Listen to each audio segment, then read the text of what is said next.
किसी भी लड़की या लड़के की जो सफलता हो वो तो मंच पर आ जा, लेकिन उसके पीछे की कहानी अधिकतर मेरे तक छिपी रहे। ऐसी एक कहानी मैं तेरी सामने लेकर आया। आज हम चोरादेव मते दो लड़कियां रिंकी धीमान और खुशी यादव को यहां सम्मानित किया गया, हम भी आए थे।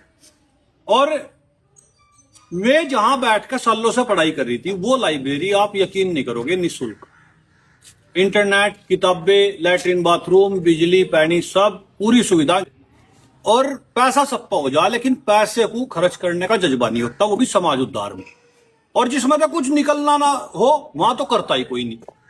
भाई साहब का परिचय, कैसे इनका अपना जीवन क्या रहा और मतलब कैसे दिमाग में आया भाई ये होना चाहिए, यो सब भाई साहब बताओ शुरू से। बिल्कुल मैं चोरादेव का रहने वाला हूँ और एक किसान परिवार से मेरा संबंध है। और यहीं से मैंने यहाँ का जो प्राइमरी स्कूल है वहाँ तक मैंने शिक्षा ग्रहण की है।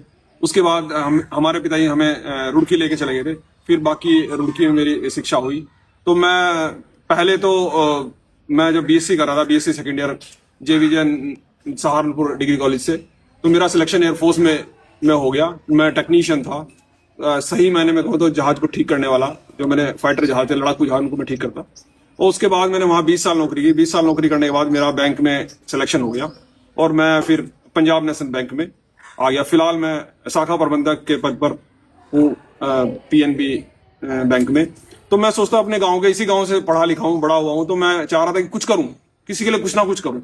मेरे दिमाग में बहुत सारा था कि मैं एक अपने गाँव का जो तालाब है उसको मैं गोद ले लूँ और उसको एक पिकनिक स्पॉट के रूप में डेवलप करूँ।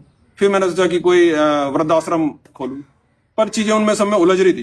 पर ये लाइब्रेरी मुझे लगा कि ये सबसे बढ़िया रहेगा, वो भी गांव की बेटियों के लिए, जिससे कि मैं इनको एक गांव में ही सुविधा मिल जाए। जैसे मैं शहर में जाती, मैं देखा गागा लेडी जा रही है, तो वो मैंने जितनी मेरी क्षमता थी उसके हिसाब से मैंने खड़ा किया अपना कुछ हिस्सा। मैं फौज से रिटायर हूँ, तो फौज से रिटायर होने के बाद मुझे पेंशन मिलती है, उसका कुछ हिस्सा मैं यहाँ पे बेटियों के लिए खर्च करता हूँ, इस लाइब्रेरी में खर्च करता हूँ। हर महीने जो मुझे सैलरी मिलती है वो तो मैं, सरकार मुझे ऐसी दे रही है, तो मैं वो बैंक से मेरा खर्चा चलता है घर का, जितना मुझे बैंक से सैलरी मिलती है।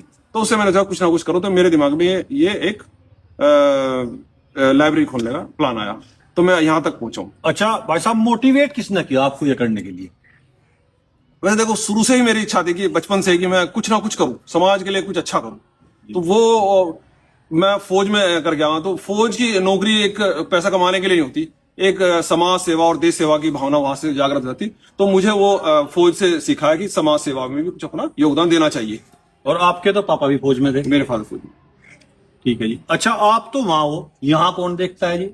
यहाँ पे देखो, पैसा जरूर मैं लगा रहा हूँ, सब कुछ कर रहा हूँ, पर ये इसका मेरे लिए बहुत संभव है चीजें देखना। मैं रुड़की में रह रहा हूँ, रुड़की में कैमरों में बैठ के चीजें नहीं चलती।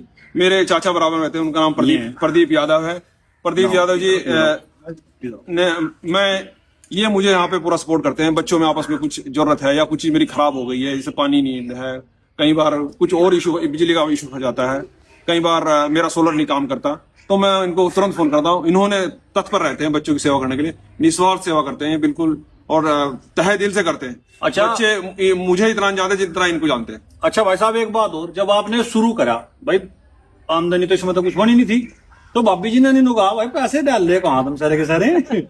तो देखो, उनका बहुत बड़ा सपोर्ट रहा। मतलब मेरी घरवाली का तो सही मायने में देखा है ना, घरवाली का बहुत, अगर वो आपकी अच्छी है ना तो आप प्रोग्रेस करेंगे, अदरवाइज आप प्रोग्रेस नहीं कर सकते। तो कहने मतलब इन्होंने मुझे, इनका बहुत बड़ा योगदान है जो मैं यहाँ तक चढ़ के आया हूँ। और अपने गांव के लिए या आसपास के जितने गांव हैं, कोई भी लड़की आ सकेगी सभी के लिए। हाँ, अभी तो अब शुरुआत में मेरा विचार ऐसा था कि मैं अपने गांव के, पर नहीं, मुझे लगा नहीं और बच्चे भी हैं, तो फिर मैंने थोड़ा सा इसको एक्सटेंड किया। तो दूसरे गांव के बच्चों को मैंने आसपास के अनाउंसमेंट करा दिया उनके मंदिर में जाके, तो वो भी आ रही है। ठीक है। और आगे विजन क्या है भाई साहब? और इसमें अगर जो मतलब और सक्सेस होता हो आपका, तो क्या कुछ डेवलप करने का आपने सोचा इसमें?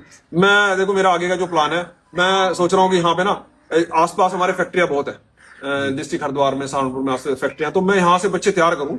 और हमारे प्रधानमंत्री मोदी जी ने एक स्किल इंडिया का प्रोग्राम बना रखा है, उस स्किल इंडिया के ऊपर मैं काम करना चाहता हूँ। यहाँ से बच्चे तैयार करें और अपने आसपास की फैक्ट्रियों में वे जाएं। अभी मेरे 5 साल सिर्फ नौकरी रहेगी बैंक की, उसके बाद मैं रिटायर हो जाऊंगा, सीनियर सिटीजन में आऊंगा, तो और भी अच्छा इसी लाइब्रेरी को मैक्सिमम टाइम दूंगा और समाज के लिए ही दूंगा पूरा टाइम। बहुत बढ़िया जी। एक चीज आप चूक गए थे शुरू में, अपना नाम नहीं बताया, एक बार बताएं।